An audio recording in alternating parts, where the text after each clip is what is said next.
अचानक एक जोर से चीखने की आवाज आई। एक बिजली सीधे रमाकांत राव के पंजे पर लगी और उसे हमला करने से रोक दिया।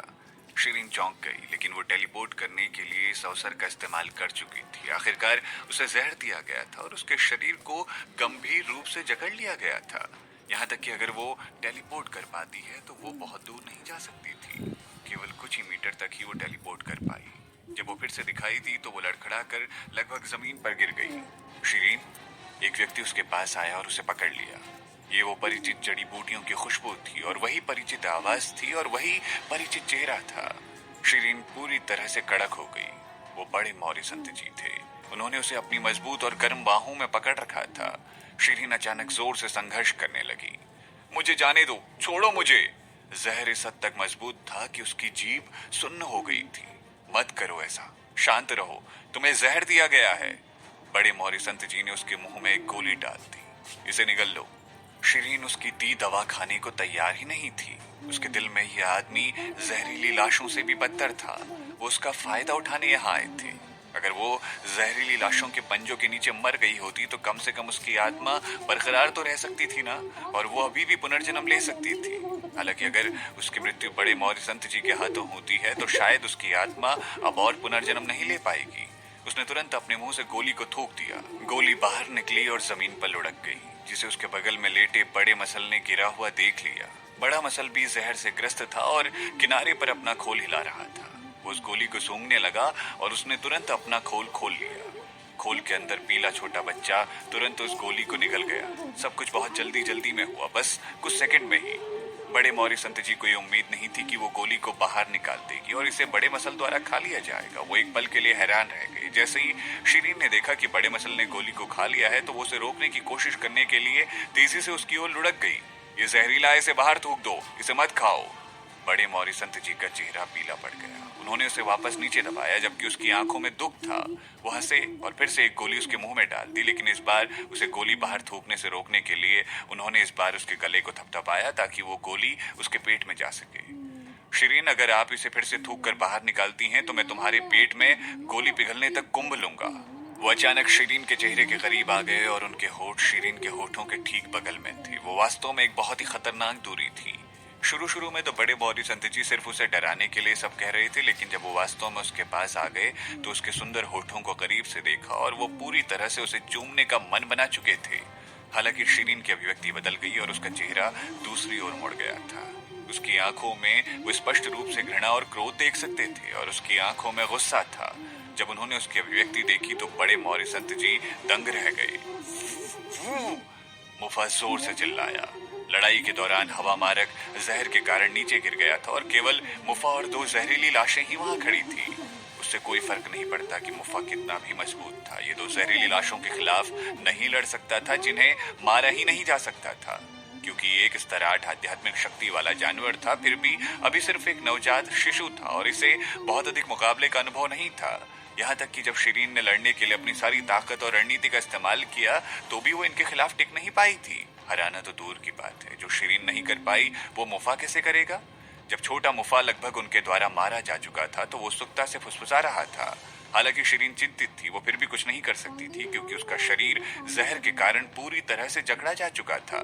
बड़े मौर्य संत जी ने उसका हाथ पकड़ लिया और अपनी आध्यात्मिक शक्ति का इस्तेमाल करके शिरीन के पेट में उस गोली को पिघला दिया। उन्होंने उसे एक नरम मिट्टी के मंच पर रख दिया और संक्षिप्त रूप से कहा, यहाँ बैठो और ठीक हो जाओ और मैं उनको तब तक संभाल कर आता हूँ। वो खड़े हो गए और लड़ाई में शामिल हो गए। बड़े मौर्य संत जी के पास इस तरह की आध्यात्मिक शक्ति थी, इसीलिए जब वो युद्ध के मैदान में शामिल हुए तो ये युद्ध बिल्कुल अलग हो गया। शिरीन चुप रही। बड़े मौर्य संत जी द्वारा दी गई दवा बहुत प्रभावी थी। बड़ा मसल, जिसने सबसे पहले खुद को ठीक किया था, उसका काला खोल जो जहर के कारण ऐसा हो गया था, वो धीरे धीरे वापस अपने मूल हल्के गुलाबी रंग में बदलने लग गया। वास्तव में जब बड़े मौर्य संत जी ने उसके पेट में गोली को पिघलाने की कोशिश की तो उसे पहले से ही पता था कि ये वास्तव में एक दवा है जो जहर को ठीक कर सकती है, इसीलिए उसने इस बार फिर से बाहर नहीं थूका था। अब वो वहां बैठी थी और अपने शरीर से जहर निकालने के लिए दवाई का सहारा ले रही थी, खुद को ठीक करने के लिए। कुछ ही मिनटों में उसके शरीर से जहर पूरी तरह से गायब हो गया था। हालांकि जहर ठीक होने के बाद भी उसका शरीर कमजोर था। बड़ा मसल उसकी तरफ लुढ़कता हुआ आया और शेल के अंदर बच्चे ने उसे चिंतित रूप से देखा और कहा, मालकिन क्या आप ठीक हैं? शिरीन ने हाँ में सर हिलाया। बड़े मसल के अंदर का बच्चा काफी प्यारा लग रहा था, लेकिन उसकी आवाज एक अशिष्ट आदमी की तरह कर्कश थी। अरे, शिरीन ने बात नहीं की, लेकिन युद्ध के मैदान की तरफ देखा। उसे उस दुनिया के बारे में बहुत कम जानकारी थी, इसीलिए वो सभी प्रजातियों में अंतर नहीं कर पा रही थी। जाहिर है, रमाकांत राव और शशिकला अब इंसान नहीं थे, लेकिन वो लाश भी नहीं थे और ना ही वो कोई कठपुतलियां थी। वो मारे नहीं जा सकते थे और हमेशा आक्रोश से भरे रहते थे। वो फिलहाल उन्हें जहरीली लाशें ही कह सकती थी। ये दो चीजें स्पष्ट रूप से उसके पास आ रही थी और हमेशा उसकी ओर कूदना चाहती थी। हालांकि उन्हें हमेशा बड़े मौर्य संत जी के द्वारा रोका गया। अंत में शिरीन ने बड़े मौर्य संत जी को देखा। वो घायल लग रहे थे और उनका चेहरा हमेशा की तरह पीला पड़ गया था। उनके सफेद बागे पर खून के धब्बे थे और अब वो ये नहीं बता सकती थी कि ये उनका लहू था या फिर किसी अन्य जानवर का। भले ही वो घायल हो गए थे, वो अभी भी दोनों जहरीली लाशों को उनके हमले की सीमा से बाहर नहीं जाने दे रहे थे। आखिरकार बड़े मौर्य संत जी 100 से अधिक वर्षों से इस दुनिया में रह रहे थे। वो एक ज्ञानी और एक शीर्ष चिकित्सक थे, इसीलिए वो इस दुनिया के अधिकांश विषयों से परिचित थे। हालांकि उन्होंने पहले कभी इस तरह की जहरीली लाशों को नहीं देखा था और इतने कम समय में उनकी खामियों का पता वो भी नहीं लगा पा रहे थे। दोनों जहरीली लाशों को आग, जहर या किसी भी जादू का कोई भी डर नहीं था और वो अलग होने से भी डरते थे। बड़े मौर्य संत जी ने उन्हें कई बार अलग किया था, लेकिन एक बैगनी धुंध ने उन्हें घेर लिया था। उसके बाद वो मजबूत युद्ध शक्ति के साथ अपनी मूल स्थिति में जल्दी से बहाल हो जाने में काफी सक्षम थे। इस युद्ध को जारी रखना बिल्कुल अच्छा नहीं था, लेकिन शिरीन के पास उनसे छुटकारा पाने का कोई दूसरा तरीका नहीं था। ठीक होने के बाद वो तुरंत हवा मारक को देखने गई। हवा मारक को तब तक जहर दिया गया जब तक वो उल्टी नहीं करने लग गया था और लगभग मर ही गया था। शिरीन ने जल्दी से उसे खाने के लिए कुछ गोलियां दी, लेकिन जाहिर तौर पर ये गोलियां कारगर नहीं थी। बड़े मौर्य संत जी उस पर ध्यान दे रहे थे और उन्होंने उसकी तरफ एक गोली फेंक दी। शिरीन ने वो गोली बिना देर किए हवा मारक को जल्दी से खिला दी और इसे मरने से सफलतापूर्वक बचा लिया। जब शिरीन ने हवा मारक को बचाया, वो युद्ध के मैदान के पास थी। शायद दोनों जहरीली लाशें उसकी सांसों को सूंघ सकती थी। उनके आसपास की बैगनी धुंध अचानक फैल गई और उनकी युद्ध शक्ति फिर से कई गुना बढ़ गई। मालकिन, वो आक्रोश पर भरोसा करने लगते हैं। उनके पास जितना ज्यादा आक्रोश है, वो उतने ही ज्यादा शक्तिशाली हो सकते हैं और आप उनके आक्रोश का स्रोत हैं। दृढ़ पत्थर कंगन ये सभी सुराग देखने में सक्षम था। हाँ, और मालूम है कि उनकी नाराजगी मुझ पर आधारित है। शिरीन और भी अधिक निष्कर्ष निकालने लगी।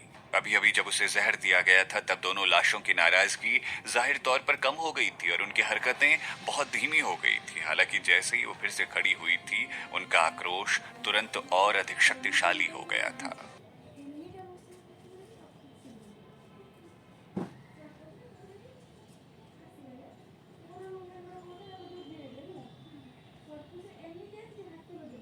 बड़े मौर्य संत जी को भी इसकी जानकारी थी। उन्होंने तुरंत कहा, शिरीन जल्दी से यहाँ से निकल जाओ।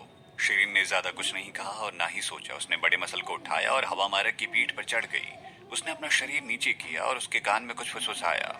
हवा मारक तुरंत हड्डी भस्म करने वाली धारा की ओर भाग गया।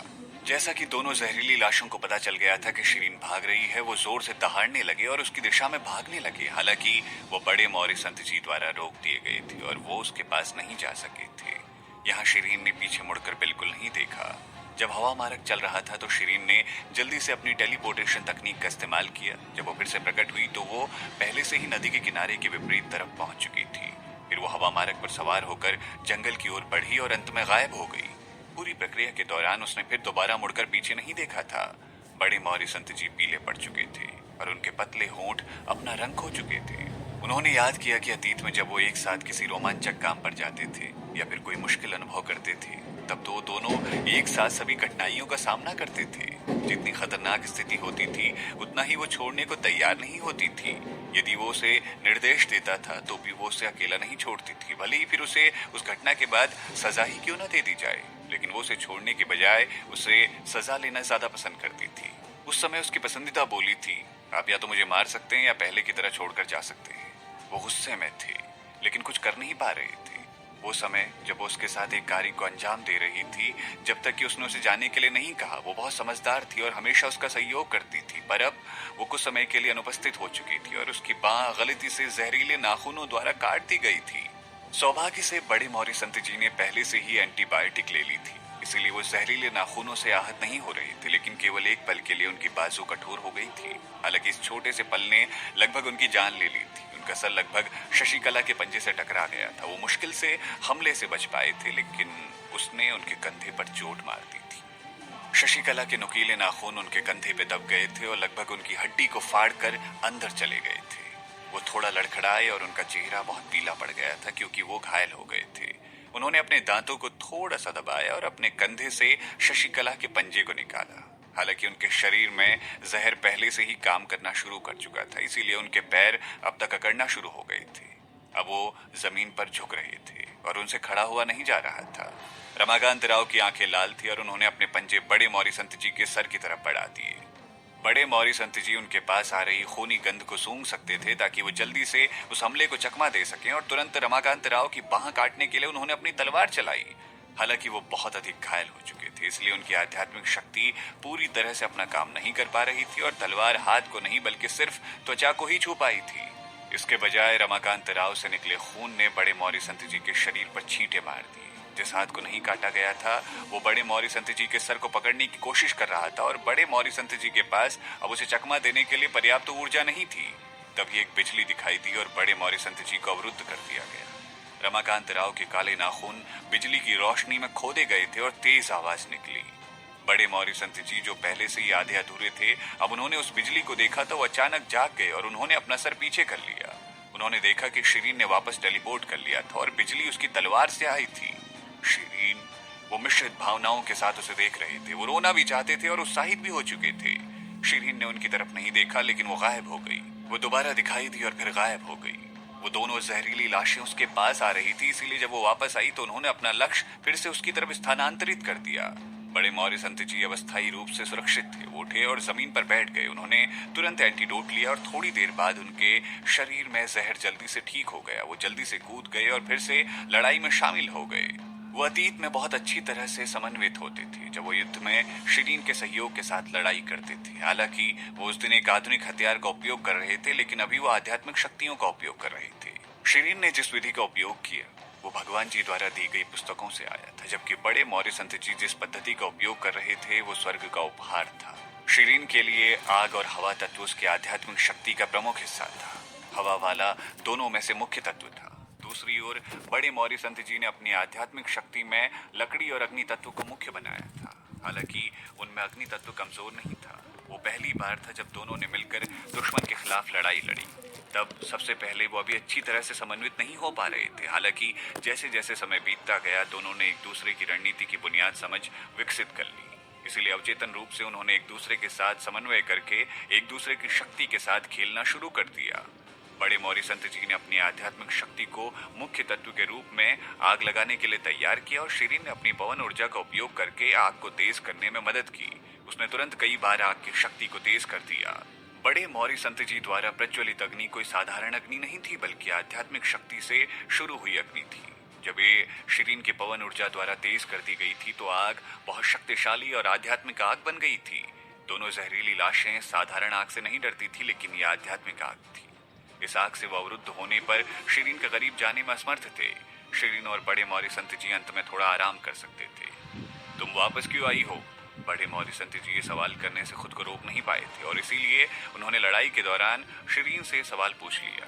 शिरीन ने उसे उत्तर नहीं दिया। उसने तुरंत कहा, मेरे हाथ के इशारों को देखो और एक और फायर फिनिक्स टैक्टिक को प्रज्वलित करो, समझे? शिरीन ने जल्दी से मुकाबला करने के लिए एक रणनीति बनाई। अच्छा, जैसा तुम कहो। बड़े मौर्य संत जी ने सर हिलाया। दोनों ने एक दूसरे को पार किया और शिरीन ने जमीन पर गिरते हुए तबाही मचा दी। दोनों जहरीली लाशों को तुरंत उसके पास आता हुआ देखा गया था। शिरीन ने बड़े मौर्य संत जी की ओर इशारा किया और उन्होंने जल्दी से फायर फिनिक्स टैक्टिक जारी किया। अब आग को प्रज्वलित किया गया तो शिरीन ने आग में खूनी गोलाबारी की और तुरंत एक वाइंड क्रैकर टैक्टिक डाल दी। हवा की मदद से आग बहुत दूर तक फैल गई। आग में एक सुनहरा जादू चमक रहा था और उसके अंदर दोनों जहरीली लाशों को फंसा दिया गया था। अंत में दोनों लाशों ने कठोर चीख निकाली। बड़ा मसल जो कि दूसरी तरफ से सब देख रहा था बहुत उत्साहित हो गया और चिल्लाया, मालकिन ये काम कर रहा है, ये तो बहुत अच्छा है। अंदर दोनों जहरीली लाशों को उनकी बाहों और उनके पैरों तक जला दिया गया था। वो संघर्ष कर रही थी लेकिन धमाके से बच नहीं सकी। 15 मिनट के बाद आखिरकार वो आग धीरे धीरे कम हो गई। दोनों जहरीली लाशें पिघल चुकी थी। आग में उनका एक भी अवशेष नहीं बचा था। बड़े मौर्य संत जी जमीन पर बैठ गए क्योंकि वो पसीने से भीगे हुए थे। उनका चेहरा बुरी तरह से पीला पड़ गया था। द फायर फिनिक्स टैक्टिक ने उनकी आध्यात्मिक शक्ति के काफी बड़े हिस्से का उपभोग कर लिया था, लेकिन सौभाग्य से जहरीली लाशों को मार दिया गया था और संकट आखिरकार खत्म हो गया था। शिरीन भी आराम करने के लिए कुछ कंकड़ों की जमीन पर बैठ गई। उसने विंड क्रैकर टैक्टिक को पूरी तरह से इस्तेमाल करने के लिए बहुत ऊर्जा का उपयोग किया था। वो थक चुकी थी और कमजोर पड़ चुकी थी। संकट खत्म होने के साथ उसकी शक्ति भी खत्म होने वाली थी और वो अपनी उंगली भी उठा नहीं पा रही थी। दूसरी ओर मसल बहुत ऊर्जावान लग रहा था। वो बहुत ही रोमांचक दिख रहा था। मालकिन, ये व्यक्ति आपके लिए एकदम सही जोड़ीदार है। यदि समन्वय के दौरान थोड़ी सी भी गलती हो जाती तो दोनों लाशें कभी भी आग में फंसने वाली नहीं थी। मैंने इससे पहले ऐसी सही जोड़ी कभी नहीं देखी है। सच कह रहा हूँ मालकिन। जब वो 5वें शिखर पर था तब बड़े मसल ने बहुत सारे लोगों को खाया था। इसके सभी पीड़ितों ने युद्ध कला तकनीक में महारत हासिल कर रखी थी और उनमें से अधिकांश दोस्तों के गिरोह में आए थे। हालांकि जब उन लोगों ने लड़ने के लिए सहयोग किया तो वो अच्छी तरह से समन्वित नहीं थे। बड़ा मसल इस क्षेत्र का एक विशेषज्ञ था। इस प्रकार वो आसानी से बता सकता था कि क्या ये एक कुशल सहयोगी थे या नहीं। ये बोलते वक्त उसने अपने शब्दों को बिल्कुल भी तोड़ा या मोड़ा नहीं था। इसीलिए बड़े मौर्य संत जी की आंखें थोड़ी सी चमक उठी और उन्होंने शिरीन की ओर देखा। हालांकि शिरीन तब तक अपनी आंखें बंद कर चुकी थी और ध्यान में गहरी खो गई थी और उसने बड़े मसल के शब्द भी नहीं सुने थे। बड़े मौर्य संत जी को थोड़ी निराशा हुई। उन्होंने अपने बागे में से एक गोली निकाली और उसे शिरीन को दे दिया। शिरीन से खा लो और तुम्हारी आध्यात्मिक शक्ति तेजी से बढ़ जाएगी। शिरीन ने इसे स्वीकार नहीं किया। उसने अपनी आंखें भी नहीं खोली। बड़े मौर्य संत जी को थोड़ा सा अजीब लगा। उन्होंने अपना हाथ वापस लिया और जब उन्होंने मुड़कर देखा तो उन्होंने उस बच्चे को देखा जो बड़े मसल के अंदर रहता था। बड़े मौर्य संत जी को थोड़ा सा अजीब लगा। उन्होंने अपना हाथ वापस खींच लिया और जब वो मुड़ गए तो उन्होंने एक